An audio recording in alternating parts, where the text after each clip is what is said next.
Alright, good morning class. Today we are going to look and talk about a new genre of books that we're going to learn today. So we've been going through quite a few, and we're going to add this one to our word wall when we get there so that we can refer back to it when we're reading books. So the first thing I'm going to want you to do is listen to a song to get us thinking about what this new genre might be. So let's do that. All right, now I'm going to have you turn and talk about what you noticed from Childhood by Michael Jackson. I want you to talk about what you saw, like what you heard and what he was singing about. Okay, very good. So you guys noticed that he was singing about himself and how he grew up. So when we write and sing about ourselves, that would be called an autobiography. So now I'm going to give you an example without music.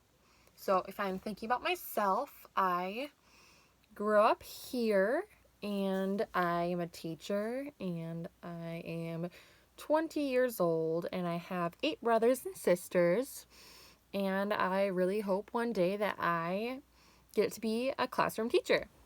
So that's stuff about me. So that would be an autobiography. So now I'm going to give you another example of something that is not an autobiography. So I'm going to pick on one of you guys. Devonte, I see that you're in here. Devonte also grew up here. He has a baby sister. He is in 4th grade.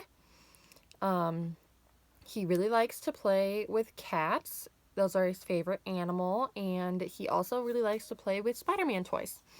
So I know those things about him. And when I talk about those things about him, that is a biography about somebody. So that's why we have biography and autobiography. So now I'm going to add these 2 genres onto the word wall, and we are also going to add memoir. So we're going to talk about a memoir. So if I were to write about my life, and I just chose to write about the part of my life where I was in middle school, that would be a memoir because it wouldn't talk about my whole life, but it would talk about just that one piece of my life. So these genres are important to us readers because they preserve memories and personal histories. They encourage people to reflect about things they've done in their life. They interpret stories in context. So if we read older ones, it comes with a different context because those were different times and people were different. And it fosters the understanding of others.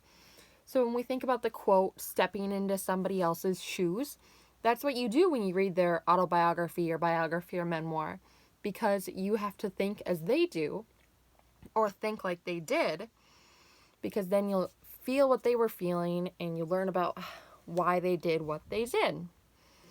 So now I'm going to have some examples of these types of books on your tables, and I want you to start going through them, and I want you to sort them into groups of biographies, autobiographies, and memoirs. And if you need help, you can ask me, and I'll come by and check you guys to see if you're going to be right or wrong.